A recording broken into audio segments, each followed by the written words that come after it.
သူမဟာနတ်သမီးပုံမြင်လောကမှာရက်ဆက်ကြမ်းကြုတ်ဆုံးအမျိုးသမီးပါသူမရဲ့အသက်အရွယ်မရွေးအလှတရားကိုထိမ့်သိမ့်ဖို့အတွက်သူမဟာမိန်းကလေးငယ်တယောက်ရဲ့လေပင်ကိုဆွဲလိုက်တယ်ပြီးတော့သူမပါဇက်ကိုကြဲကြဲဟပြီးအသက်တက်ကိုဆုပ်ယူလိုက်တယ်ချက်ချင်းဆိုသလိုပဲပွင့်လန်းနေတဲ့မိန်းကလေးငယ်လေးဟာအရေးအကြောင်းတွေနဲ့သပင်ဖြူနေတဲ့မိဖုရားကြီးအဖြစ်ပြောင်းလဲသွားတဲ့တစ်ချိန်တည်းမှာပဲအမျိုးသမီးရဲ့အသားရည်ဟာချောမွေ့ပြီးတောက်ပလာတယ်သူမဟာမျက်စိတမိတ်တွင်းမှာပဲအသက်30လောက်ငယ်ရွယ်သွားတယ်လို့ထင်ရတဲ့သူမဟာမကောင်းဆိုးဝါးမော့ဆရာမတစ်ယောက်ပါမကြခင်မှာပဲသူမဟာတနာစရာကောင်းတဲ့တုံးမတ်တစ်ယောက်ဖြစ်ဟန်ဆောင်ခဲ့တဲ့သူမရဲ့အလှတရားကိုအသုံးပြုပြီးဘရင်ကိုဖျားယောင်းခဲ့တယ်ပြီးတော့သူတို့ရဲ့မင်္ဂလာညမှာသူမဟာသူ့ကိုရဲရဲဆက်ဆက်တက်ပစ်လိုက်တယ်ပြီးတော့သူမဟာမြို့တကားတွေကိုဖွင့်ပြီးသူမရဲ့တာကွာမော်လေ့ကျင့်ကိုလွှတ်လိုက်တဲ့သူမဟာအလွယ်တကူပဲတိုင်းပြည်ရဲ့မိဖုရားဖြစ်လာခဲ့တယ်။နှံကိုသိမ့်ပိုက်ပြီးနောက်သူမရဲ့ပထမဆုံးလုပ်ရက်ကတော့ရွှေရောင်မော်ကြီးမုံတစ်ခုကိုဖွင့်ဖို့စစ်သားတွေကိုအမိန့်ပေးတာပဲ။ပြီးတော့သူမကကြေးမုံကိုကဘာပေါ်မှာအလှဆုံးအမျိုးသမီးကဘသူလဲလို့မေးလိုက်တယ်။ပြီးတော့ထူးဆန်းတဲ့တစ်ခုခုဖြစ်ပျက်ခဲ့တယ်။ရွှေရောင်အရေးတစ်ခုမှန်တဲ့ကနေစီးဆင်းလာတယ်။အရေးဟာဖြည်းဖြည်းချင်းစုပုံလာပြီးချက်ချင်းပဲလူသားပုံတန်ဖြစ်လာတယ်ပြီးတော့သူမလိုချင်တဲ့အဖြေကိုပေးခဲ့တယ်။ရာအားလုံးပြီးသွားတဲ့အခါသူမဟာခမ်းမကြီးစီပြန်သွားတယ်။သူမရဲ့အုပ်ချုပ်မှုကိုစန့်ကျင်သူအားလုံးကိုကွပ်မျက်ဖို့အမိန့်ပေးခဲ့တယ်။ပြီးတော့မင်းသမီးကိုထောင်ထဲမှာထောင်ချခဲ့တယ်။ဒီလိုနဲ့သူမရဲ့ရက်ဆက်ကြမ်းကြုတ်ပြီးအာဏာရှင်ဆန်တဲ့အုပ်ချုပ်မှုစတင်ခဲ့တယ်။အချိန်တွေကုန်ဆုံးသွားတယ်။ကျုံမရဲ့မှောက်မိုက်တဲ့အုပ်ချုပ်မှုအောက်မှာရေဟာမီးလောင်နေတဲ့မြေကြီးအဖြစ်ပြောင်းလဲသွားတယ်။လက်မုတ်ခေါင်းပါနေတဲ့လူတွေဟာတယောက်နဲ့တယောက်အပြန်အလှန်တိုက်ခိုက်ကျမရဲ့အလှပကိုထိမ့်သိမ့်ဖို့သူမဟာတစ်နေ့လုံးနိုနဲ့ရေချိုးခဲ့ကြတဲ့နိုတန်ချိန်တွေကိုလမ်းတွေပေါ်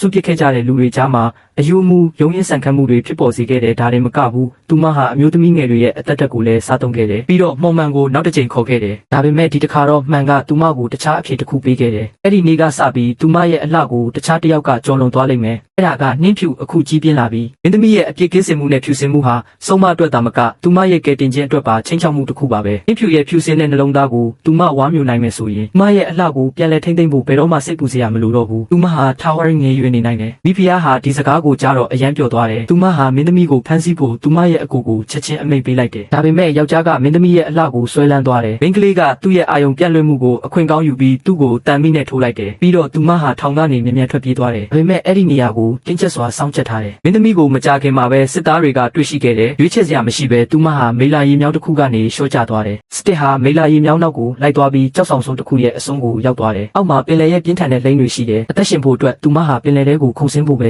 ရွေးချယ်စရာရှိတော့တယ်သူမကမ်းပေါ်ရောက်တာနဲ့တန်မာတဲ့အဖြူရောင်မြင့်တကောင်ကိုတွေ့လိုက်ရတယ်သူမကိုလိုက်လံရှာဖွေသူတွေစီကနေရှောင်တိန်ဖို့အတွက်သူမကိုကြောက်စရာကောင်းတဲ့မှောင်မိုက်တော်အုပ်ထဲကိုခေါ်ဆောင်သွားတယ်ဒါပေမဲ့မြင်းကတော့ရွှွနုံထဲမှာပိတ်မိနေခဲ့တယ်သူမကိုလိုက်လံရှာဖွေသူတွေစီကနေလွတ်မြောက်သွားပြီလို့ထင်တဲ့အချိန်မှာပဲတောအုပ်ထဲမှာပိုပြီးကြောက်စရာကောင်းတဲ့တတဝါတွေရှိနေတာကိုသူမတွေ့ရှိခဲ့တယ်ဒါပေမဲ့မင်းသမီးလေးမသိသေးတာကကြည့်ရှုပြီး like follow မလုပ်တဲ့သူတွေကပိုကြောက်ဖို့ကောင်းတယ်ဆိုတာကိုပဲ